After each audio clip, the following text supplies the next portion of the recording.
sæl og velkomin í málefnið hér á Skjá 1. Við verðum í kvöld með sérstakan þátt Icesave í samstarfi við Morgunblaðið og meðal gesta okkar verða Davíð Oddsson, fyrrverandi forsætisráðherra og seðlabankastjóri, og Steingrímur J. Sigfússon, Bjarni Benediktsson, Sigmundur Davíð Gunnlaugsson og Árni Páll Árnason. En fyrst ætlum við að sjá sérstaka fréttaskýringu Icesave. Hvað er Icesave?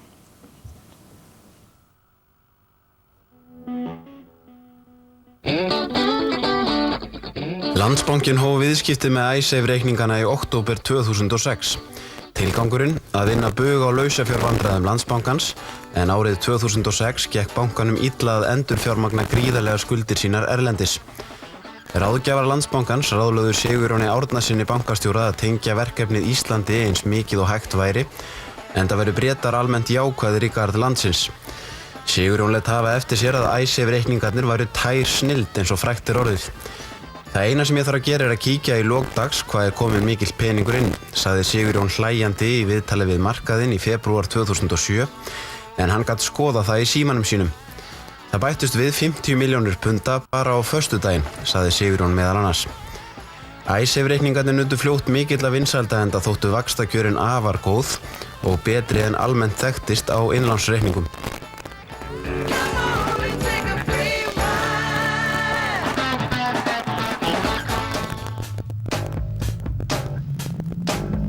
En á sama tíma og innlán jukust á reikningunum hefðu stjórnvöld í Bretlandi vaxandi áhyggjur af ábyrgð vegna Icesave-reikningana. Í mars 2008 varaði breska fjármálaeftirlitið fólk sérstaklega við að huga ekki aðeins að góðum vöxtum innlánsreikninga erlendra banka eins og Icesave, heldur einnig áhættunni sem fylgdi þessum reikningum.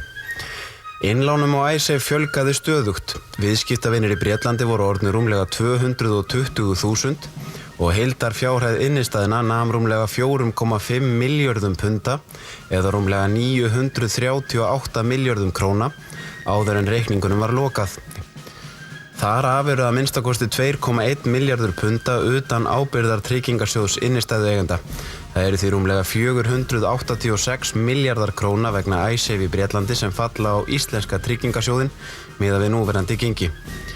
Fyrir bankahrunið höfðu bresk stjórnvöld unnið að því nokkurt skeið ásamt íslenskum stjórnvöldum að fá Landsbankann til að flytja Icesave-reikningana í breskt dótturfélag.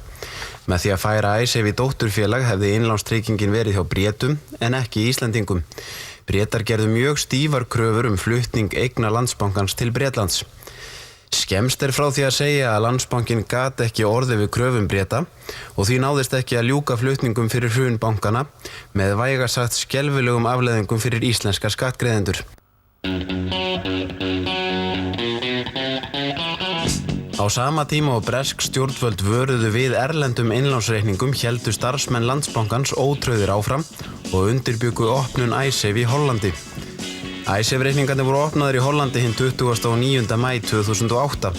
Við lokun þeirra í október, rúmum 4 mánuðum síðar, voru viðskiptavinirnir orðnir 114.136 talsins og innistæður á reikningum þeirra 1,6 milljarðar evra eða 296 milljarðar króna. Það tók með öðrum orðum aðeins 4 mánuði að safna 300 milljörðum króna. Guði sé lofa söfnunin varð ekki lengur, kynni einhver að segja. Strax 3. júlí, aðeins rúmum mánuði eftir opnun Icesave-reikningana í Hollandi, fór hollenski seðlabankinn fram á viðræður við fjármálaeftirlitið vegna áhættusækni íslenska bankana. Kom hollensk sendinefnd til Íslands til viðræðna við fjármálaeftirlitið í ágúst 2008 rétt fyrir bankahrunið. Þar var hollendingum sýnd skýrsla að íslenska hagkerfið ætti ekki neinum erfiðleikum og að engin sjáanleg vandræði fylgdu örum vexti bankana. Hollenski seðlabankinn gat lítið sem ekkert beitt sér til að stöðva vöxt Icesave í Hollandi, þar sem eftirlit með reikningunum heyrði undir fjármálaeftirlitið á Íslandi. Það voru því stjórnendur Landsbankans og fjármálaeftirlitið sem báru ábyrgð á vextinum. Þetta kemur fram í skýrslu óháðra rannsóknarnefndar vöxt Icesave-reikningana í Hollandi, en skýrslan var kynnt fyrir neðri deild hollenska þingsins í síðasta mánuði. Samkvæmt samkomulagi sem íslenska ríkið gerði við þá hollenska fyrir skemmstu mun tryggingarsjóður innistæðueigenda á Íslandi greiða 71% af upphæðinu á Icesave í Hollandi, en ef hann getur ekki greitt upphæðina mun íslenska ríkið greiða þar sem upp á vantar. Restin, 90 milljarðar króna, mun falla á hollenska innistæðutryggingakerfið. Bresk stjórnvöld kyrrsettu allar eignir Landsbankans ásamt tengdum eignum íslenska ríkisins, þar á meðal Seðlabankans hinn 8. október 2008. Skýringar á þessu hafa alla tíð verið á reiki, en virtust fyrst byggjast á því að Bretar hefðu talið að óeðlilegir fjármagnsflutningar hefðu átt sér stað frá Bretlandi til Íslands síðustu dagana fyrir hrunið. Ekkert hefur komið fram sem styður fullyrðingar í þessa veru. Þegar frá leið hurfu Bretar frá þessum rökstuðningi og fóru þess í stað að tala að hætta hefði verið á aðgerðum Íslendinga sem getur skaðað efnahag Bretlands alvarlega. Í þeim rökstuðningi var ávallt undirliggjandi að Ísland hygðist ekki virða skuldbindingar sínar samkvæmt tilskipunum innistæðutryggingar. Skoðum þetta aðeins nánar. Fyrir bankahrunið í október höfðu íslensk stjórnvöld ítrekað nokkru sinnum að tryggingarsjóðurinn myndi standa við skuldbindingar gagnvart innistæðueigendum og að yfirvöld myndu styðja sjóðinn til þess ef þörf kræfi. Stjórnvöld lýstu einnig yfir stuðningi við sjóðinn dagana eftir hrun bankana. Í bréfi frá íslenska viðskiptaráðuneytinu til breska fjármálaráðuneytisins 20. ágúst 2008 segir í íslenskri þýðingu: Ef svo ólíklega færi að okkar mati að stjórn tryggingarsjóðs innistæðueigenda og fjárfesta tækist ekki að afla nægilegs fjár á fjármálamörkuðum, viljum við fullvissa yður að íslenska ríkisstjórnin mun gera allt sem ábyrga ríkisstjórnir myndu gera í slíkri stöðu, þar á meðal að aðstoða sjóðinn við að afla nauðsynlegs fjár til að hann geti uppfyllt kröfur lágmarkstryggingu. Þessi afstaða var svo enn ítrekuð í bréfi viðskiptaráðuneytis til breska fjármálaráðuneytisins 5. október 2008.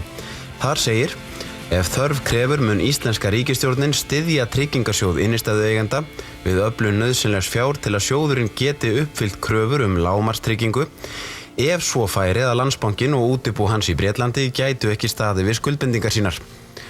Í frægu símtali fjármálaráðherra Íslands og Bretlands 7. október þessi sami skilningur enn á ný staðfestur af Íslands hálfu.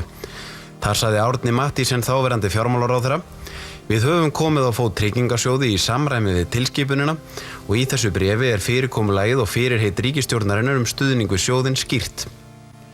Í yfirlýsingu forsætisráðherra frá 8. október 2008 segir meðal annars orðrétt: Ríkisstjórnin ítrekar að ríkissjóður mun styðja tryggingarsjóð innistæðueigenda og fjárfesta við öflun nægjanlegs fjár.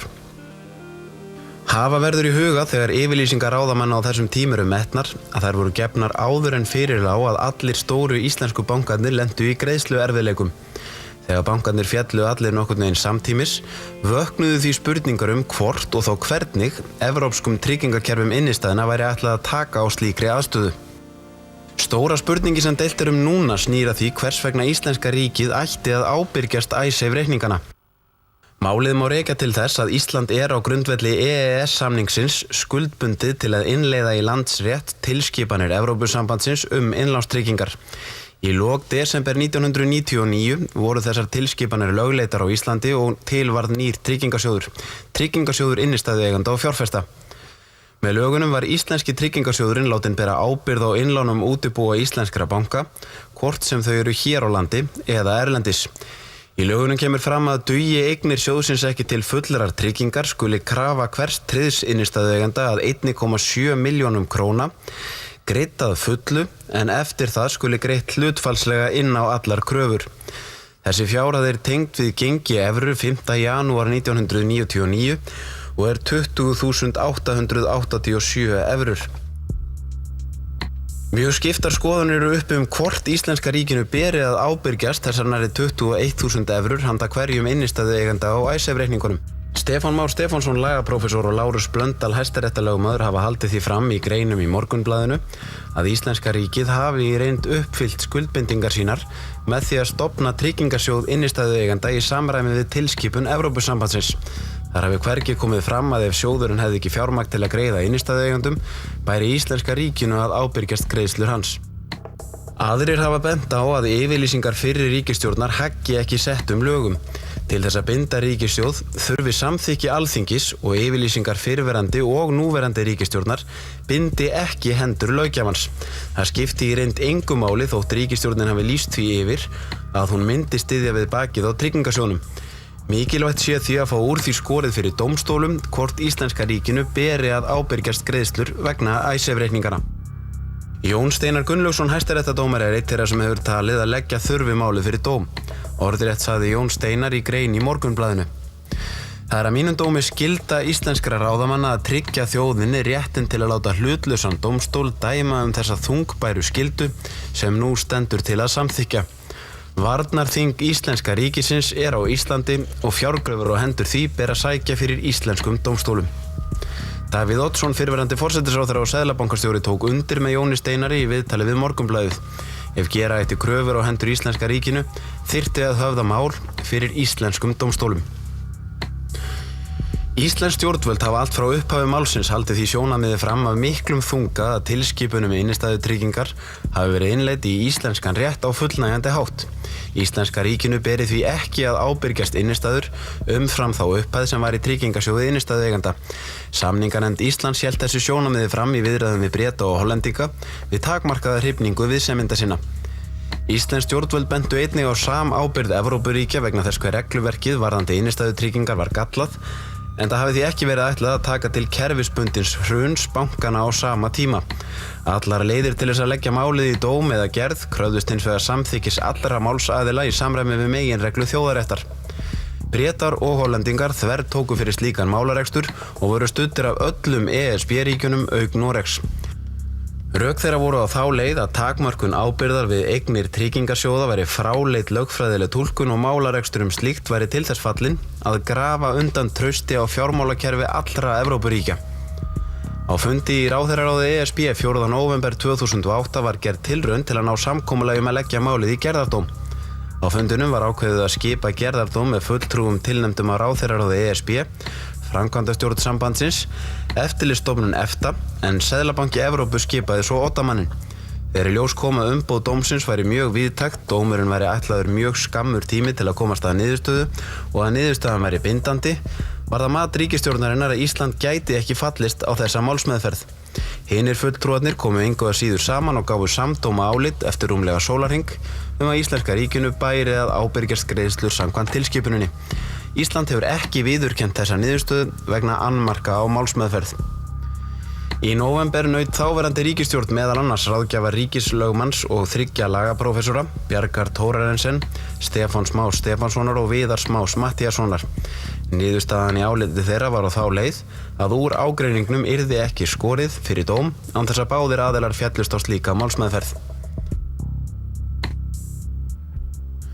Þrátt fyrir að reynt hafi verið til þrautar að fá deiluna túlkun ábyrgðar íslenska ríkisins lagða fyrir dóm var allan tíma ljóst að tvísýnt væri hvort það tækist. Stjórnvöld gerðu því alltaf ráð fyrir að til þess gæti komið að þau þyrftu að styðja við tryggingasjóðinn til að hann gæti uppfyllt skuldbindingar vegna Icesave-reikningana. Þegar fyrir lá að bresk og hollensk yfirvöld höfðu greitt viðskiptavinum Icesave-reikningana og þar með leyst til sín kröfur á sjóðinn, var ljóst að semja þyrfti uppgjör. Samningaviðræður hófust í Reykjavík strax í sömu viku og bankarnir féllu í október. 11. október rituðu íslensk stjórnvöld undir minnisblað við Hollendinga sem kvað á að hollenska ríkið myndi veita 10 ára lán til að standa undir greiðslum til hollenskra innistæðueigenda í Icesave með 6,7% vöxtum og að ekkert yrði greitt af láninu í 3 ár. Mikið var síðan vísað til þessa minnisblaðs á síðari stigum viðræðnanna. Ítrekað var reynt að fá Breta og Hollendinga til að fallast á dómstólaleið án nokkurs árangurs.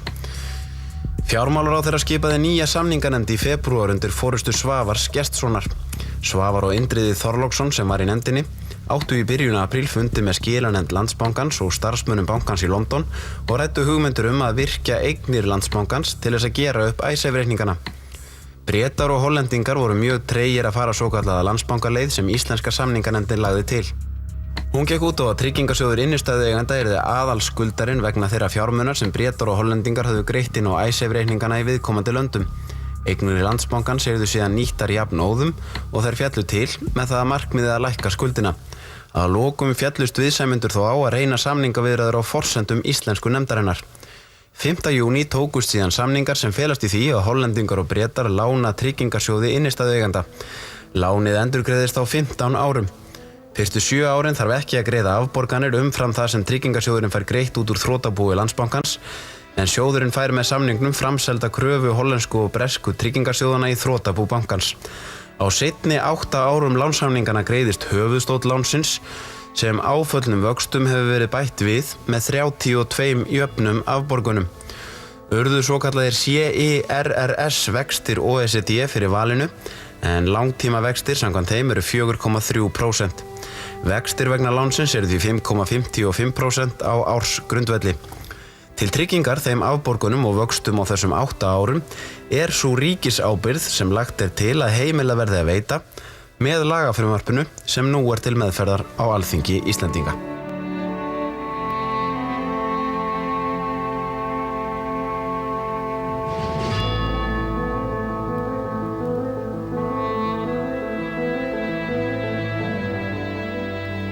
Málið í hnotskurn. Landsbankinn stofnar Icesave-reikninga sem Hollendingar og Bretar leggja inn á. Innistæðurnar fara í útlán til ávöxtunar, að mestu til fyrirtækja, en óvíst að lánasöfnin fáist greidd nema að hluta tilbaka. Þegar Landsbankinn fer í þrot, lokast Icesave-reikningarnir. Innistæðueigendur krefjast þess að fá fjármunina greidda, en tryggingarsjóður innstæðina dugar ekki til að mæta lágmarksábyrgðinni sem hljóðar upp á 20.887 evrur. Stjórnvöld í Hollandi og Bretlandi greiða innistæðueigendum umfram lágmarkið að fullu í Bretlandi og upp að 100.000 evrum í Hollandi. Samið að Ísland taki á sig lágmarkstrygginguna og fái lán til þess frá ríkjunum tveimur. Reiknað með að lánasafnið innheimtist næstu 7 árin. 53% af heimtum fara upp í lánið til Íslendinga. Það sem út af stendur af láninu í lok lánstímans fellur á íslenska ríkið með vöxtum. Já, þar höfum við langa fréttaskýringu Icesave, en það kannski engin vanþörf á. Það ekkert auðvelt að skýra þetta mál, en hér hjá okkur sestur Davíð Oddsson, fyrrverandi forsætisráðherra og seðlabankastjóri. Velkomin til okkar, Davíð. Takk hérlega. Davíð, nú sagðir þú í viðtali við Morgunblaðið núna daginn að þjóðin dæmd til eilífðar fátæktar ef að þessi samningur Icesave-samninguna yrði samþykktur á Alþingi. Hvað ættu stjórnvöld að gera öðruvísi að þínu mati í þessu máli? Í fyrsta lagi þátt ég að mistökin hafi verið svo og regin mistökin að viðurkenna nauðsynjalausu og án þess að nokkur bær aðili hefðum það fjallað að við værum skuldbundin til að greiða. Leiðamenn viðurkenna það án þess að það sé efni til þess og án þess að nokkur dómstóll hafa ákveðið það og setja svo til að samningaborði þá hefur enga samningsstöðu. Þú byrjar á því að gefast upp og svo ferði viðræður. Þetta var Hvenær gáfust þið þó upp þínum? Þetta var skelfilegt. Ég tel að það þegar að samningu var undirritaður núna þá gáfust menn upp. Menn hafa kannski verið að gefast meira og meira upp, gefast upp á samar leiðir en endanlega gáfust menn upp þá. Málið þannig vaxið að þú getur ekki sagt að Landsbankinn hafi verið seldur í þessu tilfelli með ríkisábyrgð. Menn hafa verið að tala það að Landsbankinn hafi verið seldur ódýrt og fyrir slik þó hann hafi verið reyndar margoft verið boðinn til sölu og gengi illa að fá menn til að kaupa hann. En hafa hann verið seldur fyrir slik, þá hefur hann verið seldur fyrir ekki neitt ef honum fylgdi ríkisábyrgð. Honum fylgdi engin ríkisábyrgð. Og þá kemur til viðbótar þessi spurning sem hérna var reifuð. En fyrst að menn 1999 settu lög til að setja í lagabúning tilskipun varðandi innistæðutryggingasjóði, fylgdi því ekki ríkisábyrgð. Og það vildi þannig til að það var spurt á þinginu þegar viðskiptaráðherra þáverandi flutti málið og þar kom fram að engin slík ríkisábyrgð fylgdi. Og til viðbótar það einnig þannig að ýmis Evrópusambandslönd viðurkenna að þeirra innistæðutryggingakerfi sem auðvitað sambærilegt fylgja engin ríkisábyrgð. En hélt ekki íslenska samninganefndin þessu sjónarmið fram að fullum þunga í viðræðunum við Breta og Hollendinga? Þeir héldu fram þessu sjónarmiði og það var einfaldlega bara það var bara veggur, menn þeir tóku það ekki mál að þetta sjónarmið okkar, að við hefum uppfyllt skuldbindingar okkar samkvæmt direktífinu, ESB-direktífinu, að stofna tryggingasjóðinn. Ef að þú kemur og segir mig skulda eitthvað sem ég skuldaði ekki og ég segi við þig ég skuldaði ekki þennan pening og þú segir bara víst, það þá veggur sem það er bara veggur, ég verð bara að gefast upp. Hvaða vitleysa þetta? Það kemur fram samt að samþykki beggja þarf fyrir að fara á dómstóluleið. Það í samræmi við þá meginreglu þjóðaréttar, ekki sett? Nei, nú reyndar þannig að Ísland er ekki meðhöndlað eins og þjóð heldur sem einstaklega meðhöndluð þjóðaréttar þáttum íslenska ríkisins sem gjörsamlega sett til hliðar. Ef menn ætla að fara að búa til einhverja gerðardómsleið þá þættu þetta báða aðila. Ef annar aðilinn heldur því fram, bara segir nú að ég sé Bretar og þú sé Íslendingar, og ég segi þú skuldar mér, þá ef við viljum fá út sérstakar dómstóluleið aðra en hinna venjulegu þá þurfum við að samþykkja það báðir. En ef þú segir bara heyrðu þá skaltu bara rukka mig fyrir dómstólum þá annarkvort geri ég það ekki eða rukka. Það þarf ekki báða. Þetta er einhver eigin misskilningur sem kom fram þarna. Þegar þú ert spurður í viðtalinu við Agnesi Breiðadóttur í Morgunblaðinu hvaða dómstól getur mögulega fjallað þetta ágreiningsefni, þá svo tilvitnun hefst hér, segir þú. Við þurfum ekkert að velta því fyrir okkur varnarþingið hér á Íslandi. Þeir sem vilja rukka okkur, þeir leita til dómstóls hér á landi. Íslenskur dómstóll hefur ekki sýnt sig því að vera ykkur heimadómstóll, hann bara dæmir að réttum lögum. Ertu þá að segja það að fara með málið fyrir Héraðsdóm Reykjavíkur? Já, það bara þannig, sko. Við förum ekki með málið fyrir dómstól. Það er að segja að þeir sækja málið í Héraðsdóm Reykjavíkur? Það er þannig, ef einhver aðili segir, þú skuldar mér fé. Ég bý á Hafnisnesi 12, ef maðurinn í næsta húsi segir, þú skuldar mér fé, og ég segi, heyrðu, ég skulda þér ekkert fé, þá getur hann sótt mig ef hann vill. En í þessu tilviki, ertu þá að segja að þeir eru að sækja málið fyrir Héraðsdóm Reykjavíkur? Íslenskum dómstól, ég gerir það fyrir að verða Héraðsdóm Reykjavíkur í upphafi, en íslenskum dómstól. Finnst þér það raunhæft? Að þeir sætti sig við það að koma hingað og sækja málið fyrir Héraðsdóm Reykjavíkur? Af hverju byrjum við alltaf á því að fara að taka upp mál Bretanna? Af hverju byrjum við á því? Það er megin regla í lífinu að gera ekki einföld mál flókin. Þarna er aðili sem segir, íslenskur einkabanki, hann safnaði innistæðum, hann getur ekki borgað. Innistæðutryggingarsjóður sem hafði ekki aðra ábyrgð en þá sem var búið að safna í sjóðinn og síðan til viðbótar að þá áttu bankarnir voru starfandi að halda áfram að borga í sjóðinn og ef eitthvað var umfram þá áttu menn að geta sótt í þá peninga. Og í þriðja lagi þá var hægt að fjármagna og menn gátu aðstoða menn í fjármögnun og ábyrgð er ekki það saman. Þannig að menn alltaf byrja að gera málum í flóki. Bretarnir vilja ekki, hvað er menn að segja þegar Bretarnir vilja ekki fara þessa leið? Þeir treysta ekki lögunum. En heldur að við myndum sætta okkur við það, við myndum snúa dæminu við, heldur að við myndum sætta okkur við það í sambærilegu máli, myndum við þurfa að fara með máli fyrir dómstól í Bretlandi ef að þeir myndu vera í okkar spór? Það ætli rétt að vona. Ef við teldum að einhver banki í Bretlandi skuldaði okkur fé, þá myndum við fara réttum reglum. Ef að bankinn segði nei, eða einhver sjóður þar myndi segja nei, þá myndum við stefna þeim sjóði og ég myndi treysta breskum dómstólum til að kveða upp með það. Skilur ekki tortryggni þeirra þá værum við ekki tortryggin ef við myndum þurfa að fara með málið til Bretlands yfir því að breskir dómstólar myndu dæma Bretum í hag? Að sjálfsögðu ekki, þetta er ekki fótboltaleikur. Allar þessar þjóðir, þetta eru lýðræðisþjóðir sem eru með okkur í NATO, í margvíslegu samstarfi, við erum á Evrópska efnahagssvæðinu, allar þessar þjóðir segja, við trúum á það sem þeir kallaðu rule of law. Að lögin muni gilda. En við erum alltaf að gefa okkur það að þessar þjóðir, af því við erum litlir, að það sé hægt að kúa okkur, að þá þurfum við ekki að respektera okkur hvað þetta snertir. Tökum bara Lehman-spræð. Fullt af fólki var að hætta hjá Decode af því að Lehman-spræður gátt ekki borgað milljarða tilbaka sem voru geymdir þar hjá Decode. Höfum við farið að stemma bandaríska ríkinu? Eða hóta þeim? Við höfum ekki gert það kannski vegna þess að það myndi aldrei duga, en við getum þetta að fara í mál. Með hæðalegum hætti. Með einhverjum hætti þá eru menn hér, ríkisstjórnin meira sér, hugsaðu hvað það, íslenska ríkisstjórnin sem á að gæta hagsmuna Íslendinga. Þeir eru í farabroddi til að tína til rök manna sem eru að reyna að fá íslenskan almenning til að bera ábyrgð á glæfralegu spili einkabanka. En Davíð, núna segir íslenska samninganefndin við viljum fara dómstólaleiðina, við viljum fá úr því skorið hvort að samkvæmt lögum við eigum að bera þessa ábyrgð á þessum greiðslum. Bretarnir vilja það ekki, eigum við þá að láta þar við sitja og láta breska ríkið einfaldlega stefna okkur fyrir íslensku dómstóli? Hverjir, já, að sjálfsögðu, þér finnst eitthvað skrítið, þetta er hinn raunverulega, venjulega málsmeðferð. Hverjir er að sækja á?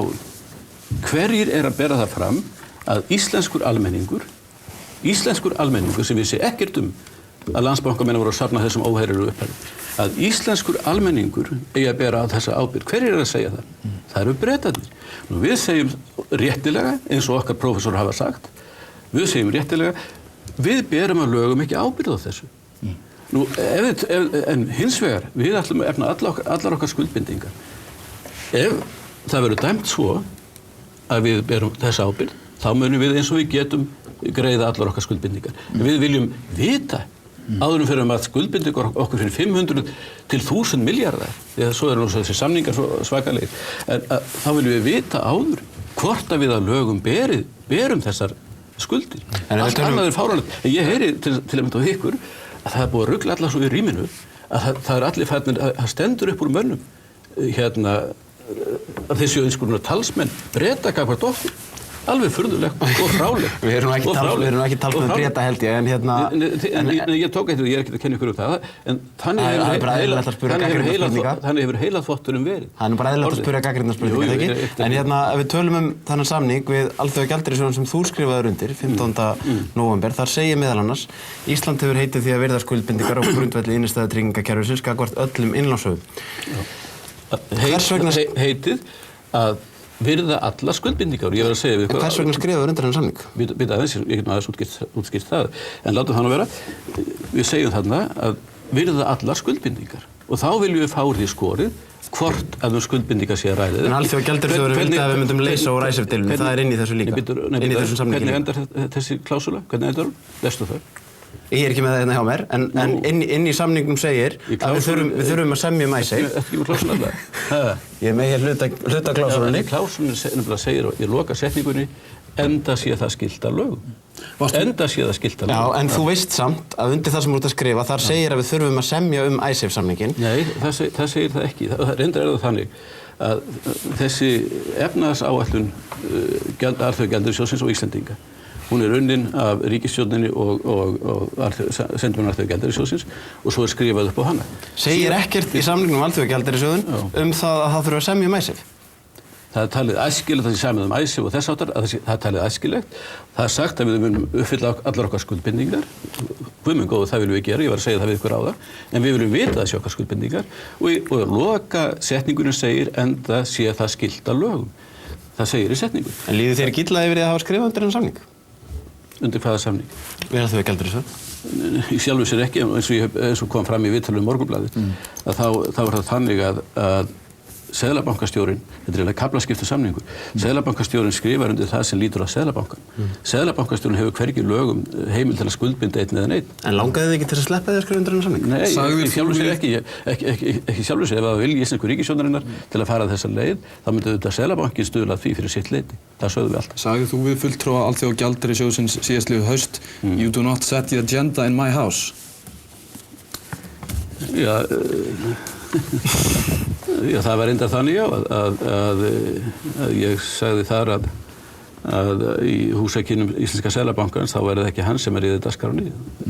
Þú varst á móti því að við færum inn í Alþjóðagjaldeyrissjóðinn? Nei, ekki endilega. Ég var mjög hugsandi yfir því og ég vildi ekki æða í það. Ég vildi að menn vissu hvað í því fólst. Til að mynda vinnuveitendur heimtuðu færum í Alþjóðagjaldeyrissjóðinn og ég sagði við að þið veit að vexti verða hækkaðir og Vilhjálmur Egilsson sagði nei, það getur ekki verið, ég er búinn að tala við þá. Þeir hækkuðu 6% daginn eftir eins og þið munið. Förum aðeins inn í aðdragandann að þessu máli, löngu áður en að íslensku bankarnir hrundu. Þú fundaðir með Halldóri J. Kristjánssoni og Sigurjóni Þ. Árnasyni, bankastjóra Landsbankans, snemma árs 2008, ekki satt? Ég fundi alltaf gríðarlega oft með öllu þessu bankamönnum og það eru til frásögn. Þú átt að hafa sagt, samkvæmt viðtali við í Morgunblaðið, þið getið sett Björgólf Guðmundsson á hausinn og eru sennilega farnir langlína með það, en þið getið ekki sett íslensku þjóðina á hausinn. Geturðu lýst aðeins nánar hvernig viðbrögð þeirra voru? Já, þeir tóku því ekki neitt voðalega vel vegna þess að þeir óttuðust það og þeir enda sögðu það. Ef að þín viðhorf í þessum efnum koma fram opinberlega þá er hætt við að verði rönn á Icesave-reikningana sem að ég er nú ekki sannfærður vegna þess að í öllum þeim fundargerðum sem ég hef síðan séð og gögnum sem ég hef séð og man vel eftir og það frá fjármálaeftirlitinu breska þá er augljóst að þeir gangi ekki út frá ríkisábyrgð.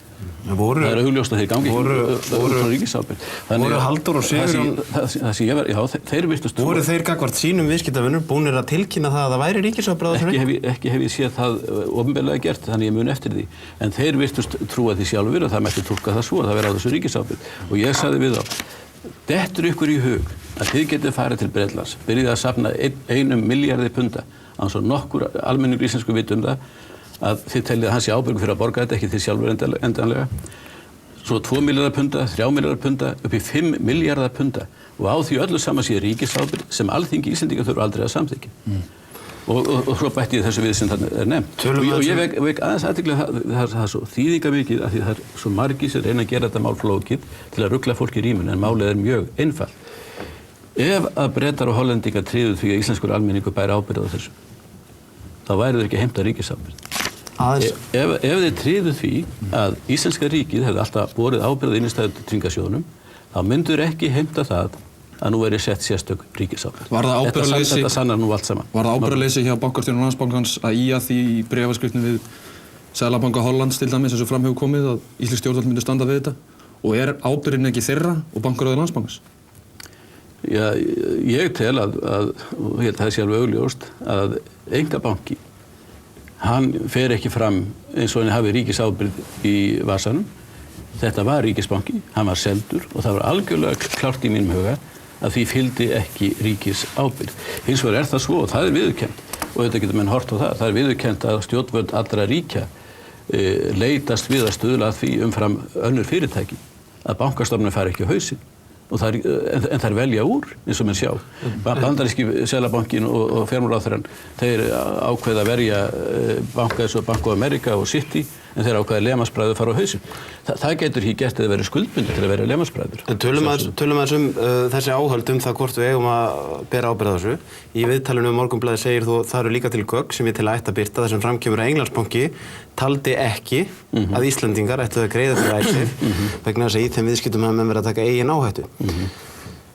Hvar eru þessu gögn? Ert þú með þessu gögn? Nei, þessi gögn eru til hjá hinu opinbera, þau eru til hjá rannsóknarnefndinni, ég gerir það fyrir, og þau eru til í Seðlabankanum og þau eru til hjá, ég gerir það fyrir ákveðnum ráðuneytum. Býrð þú yfir þessum gögnum? Það er alltaf önnur saga, það er ekki mitt að skaffa þessi gögn. En þú telur að ég birta þau? Ég tel að ég birta þau. Þú veist að þau eru til? Ég veit að þau eru til, já. Hvers eðlis eru þessi gögn?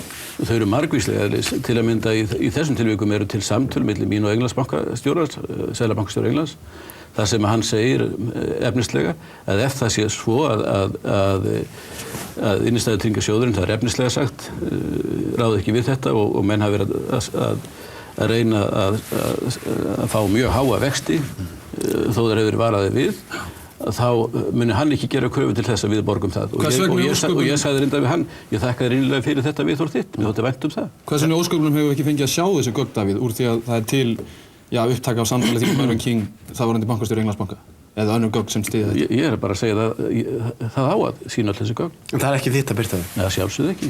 Ég er hættur, kallaði ekki stengur með ellilífeyrisþega og ellilífeyrisþegar ætti ekki að skipta sér af málum. Það er mjög virðulega afstæða sem hann hefur til ellilífeyrisþega, sá kall. Beittir þú þér einhvern sem hann fyrir því að innlánasöfnun og Icesave-reikningum yrði stöðvuð? Já, ég talaði reyndar oft það að við gætum ekki haft innistæður af þessu tagi og við fengum lofur fyrir því að okkar mati bankastjórar Seðlabankans, þótt að heiðum frekar undir fjármálaeftirlit heldur okkur. Það var fullt við okkur, ég held að það verið í febrúar eða mars 2008, að menn væri á fleygiferð að koma þessu útibúi inn í dótturfélagi í Bretlandi, eins og Bretlandi líka vildu, og myndi ná því á 4 til 5 mánuðum. Það tekur svona langan tíma, það er margvísleg fálmsætir sem þurfti að fara í gegnum mér að segja ákveðið svona dómstólaleið eða úrskurð dómar og svo framvegis. Þegar við hittum síðan Landsbankastjórana í júnímánuði, 2-3 mánuði seinna, erum að tala hinn og þessa hluti og það sem ekki tög að fara að ræða þetta sérstaklega, þá kom einn okkar með þá spurningu svona þegar það var smá hlé, hvernig gengur að ganga frá þessum línu 3 mánuði, þá var það svona 2 mánuðir eftir.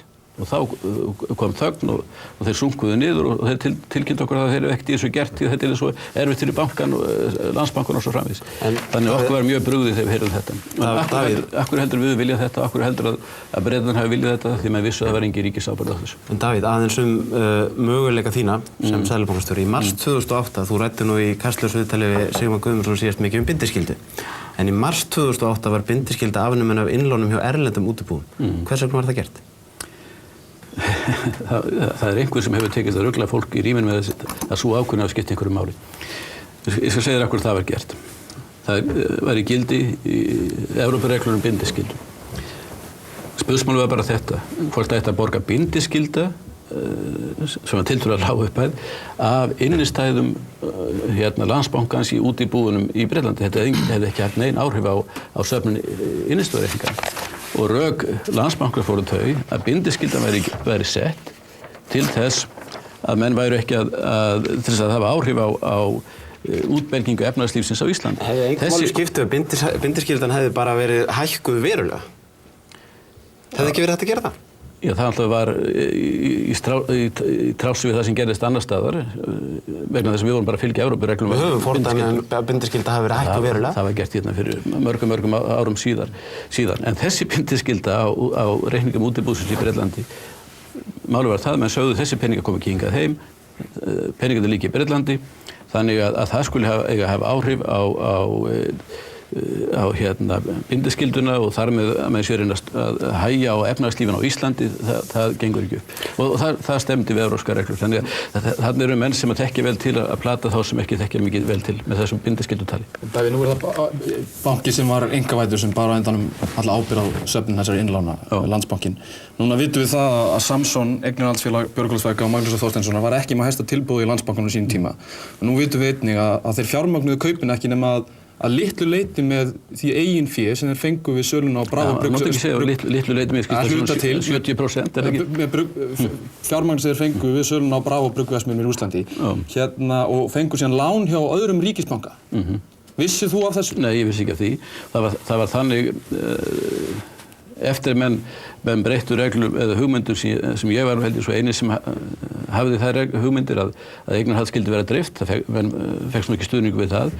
Eftir að FBA-málið kom upp, þar sem menn voru að safna eignum á móti eignum ríkis upp á 51% og ef ríkið hefði síðan selt 2% til viðbótar í lausu sölu og átt 49% þá hefði verið dauð eign og ekki fikk neitt fyrir það, þá var ákveðið að selja það í einu lagi, en þá voru jafnframt settar mjög auknar og harðari reglur eftirlit með eigendum og þess áttar sem að fjármálaeftirlitið átti að sinna og reyndar var ríkisendurskoðun og fjármálaeftirlitið í tilfelli Landsbankans, það var að staðfesta að bankinn gæti reitt þessa peninga. Davíð, ef þú vissir þetta ekki, hvað finnst þér þá þetta? Já, mér finnst þetta óskuð dapurlegt verið að segja. Þetta kannski skiptir ekki öllu máli. Það er tákgrænt. Já, það var náttúrulega þannig að við þessu kaup, við kaupin á söluna Búnaðarbanka, þá komu inn miklu peningar erlendis frá og menn töldu það mikilvægt. Þetta voru náttúrulega miklu minni upphæðir í þá dag. En það er samt tákgrænt að þeir hafi tekið lán úr öðrum banka til að kaupa Landsbankann. Það hlýtur að vera tákgrænt það hvað var að gerast á þessum tíma. Það er rétt, bankamálaráðherrann, viðskiptaráðherrann, bankamálaráðherrann hefur sagt að hún ekki vitað þetta og í dag heyrði ég að félagsmálaráðherrann núverandi sem satt í bankaráðinu, hann fullyrðir að svona lán sem ég vil segja sem allra stærstu lánin sem Búnaðarbankinn hefur veitt, að hann hafi ekki neitt vitað það sem nú alveg með ólíkindum. En ríkisstjórnin sjálfsögðu var ekki að skipta sér af einstökum lánum bankana. Telur þú, Davíð, að þú berir einhverja ábyrgð á því hvernig fór fyrir þjóðinni? Já, ég held að við berum öll ábyrgð á því, það er ekki að undirskilja neitt í því efni, en ég er svona mjög ánægð með það því ég er að fara yfir alltaf þessara fundargerðir og öll þessi gögn og öll þessi bréf sem ég hef nú verið að því ég er svona undirbúið að setja málin svona fram með ákveðnum hætti, hvernig sem það verður nú, að þá held ég margir verður nú að hissa hversu fljótt íslenski Seðlabankinn varaði við hvernig þetta kynni að fara og ég held í fram að hann hafi verið á undan seðlabönkum annar staðar, þetta er pílindi seðlabanki með 120-130 manns í vinnu, franski seðlabankinn með 16.000 manns, þá hafi ekki einu sinni Með tilliti til þess, hvað viltu þá segja við fólk sem hefur kannski lesið viðtalið í Morgunblaðinu og er að hlusta á okkur núna og finnst kannski heilmikið til í því sem þú ert að segja Icesave, en finnst þú bera ábyrgð vegna þess að þú hefur búið til þetta samfélag sem við búum við núna? Hvað viltu segja við þetta? Það er nú ekki ómikið sagt að ég hef búið til allt samfélagið en Þú réðst mjög miklu, þú varst valdamesti maður landsins í mjög langan tíma. Já, það er svolítið gaman að því finnst mér að horfa tilbaka. Ég var forstjóri 1991.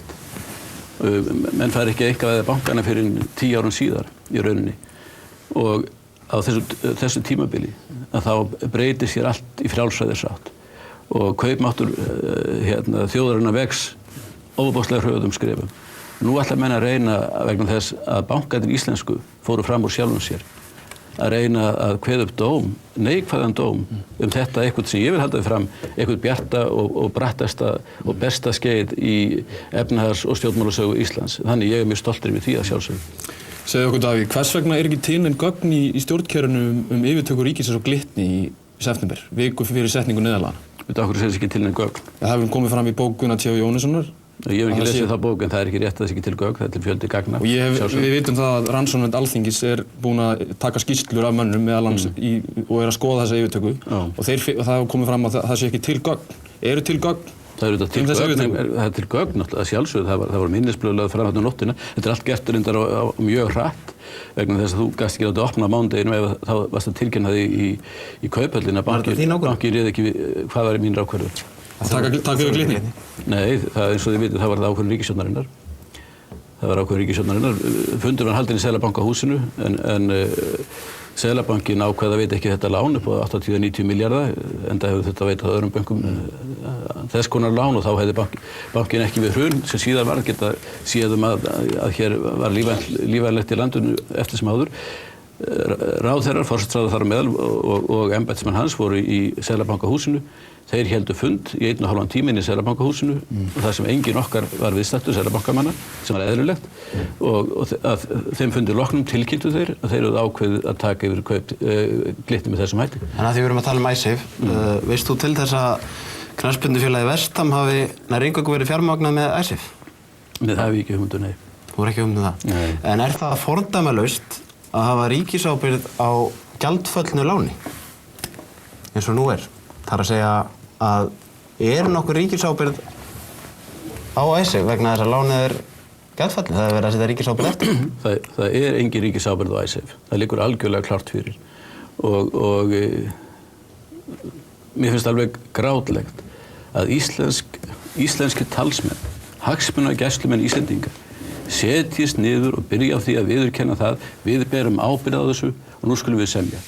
Og þar með voru þeir búin að setja alla hagsmuni Íslands bara langt aftur fyrir sig og engu var við bjargað. Þess utan náttúrulega samningurinn þannig að hann nær ekki nokkur átt, en það önnur saga. Fríðhelgisákvæði þannig og svo kemur fulltrúi fjármálaráðherra og segir það margofti fríðhelgin samin af í svona samningum, mörg fordæmi fyrir því, þannig að útlendingarnir geta hirt sendiráðun okkar og alla þá hluti sem við þurfum til að halda upp við fullveldi í landinu. Þetta verður aldrei verið gert. Og þeir ættu að spyrja Breta og Hollendinga hvort þeir hafa ekkert gert þetta í sínum eigin samningum. Það verður aldrei verið gert. Og Jóhanna Sigurðardóttir sagði, ef þetta er svona í samningum, þá mun ekki greiða atkvæði með honum, samningurinn er ekkert voðalega langur og þá þóttist maður að sjá að hún hefði ekki lesið samningin, enda var hann þannig. Mér langar að spyrja þig, Davíð, þú ert mjög umdeildur maður og við Þorbjörn vitum það kannski best að það er svona no-win situation að taka viðtal við vegna þess að helmingurinn af fólkinu verður ánægður með þetta viðtal og helmingurinn óánægður, væntanlega bara eftir í hvaða skoðun það hafa áður en þú settist hérna. Þetta er dálítið gaman að segja vegna þess að svo ég skjóti inn, ég teki eftir því ef ég fer í viðtalið svo Kastljós, þá er það gert þar og í fréttum Ríkissjónvarps og eftir, þá eru 2 dagar notaði það að reyna að vinda ofan af viðtalinu, kannski út af einhverju svona þrýstingi. En mér langar til að klára spurninguna. Það hefur verið talað um þjóðstjórn. Já. Kemur til greina að þú snúir aftur í pólitík? Já, leið og var gerð allavega á Seðlabankanum í febrúar. Þá var gengið að styrkjast jafnt og þétt, dag frá degi, viku frá viku, mánuð til mánuðar. Og leið allavega að gerð á Seðlabankanum, þá hrundi gengið og þau hefur ekki náð sér upp síðan og menn hafa munum súpa lengi segið af því. Það var sagt að með forsætisráðherrann sagði nú svo hugulega að það væri forsenda þess að hefja efnahagslega viðreisn væri að ýta bankastjórn Seðlabankans út og gera allavega banka að Seðlabankanum. En það var nú ekki forsenda að hefja neitt. Það var forsenda til að tefja. En ég hefði ákveðið að fara úr pólitík. En kemur til greina að snúa tilbaka? Það kemur allt í greina. Ég er kátur og hress og í fínu formi. Fyrir Sjálfstæðisflokkinn? Ég er ekki að fara að boða endurkomin inn í pólitík, ég bara að segja það komið til greina, allt kemur til greina. Ég hefði mjög gaman í pólitíkin en ég hætti ánægður og fúsum og frjálsum vilja og stjórnmálamenn sem aldrei höfðu getað komið frá þar, þeir stóðust ekki mátið, þeir komast til valda og vegna persónulegs óuppgerðar saka réðst á Seðlabankann með stórkostlegum skaða. Mér langar til að spyrja það einu til lokin. Hvar varst þú með peningana þína þegar hrunið varð? Hvaða peninga þá?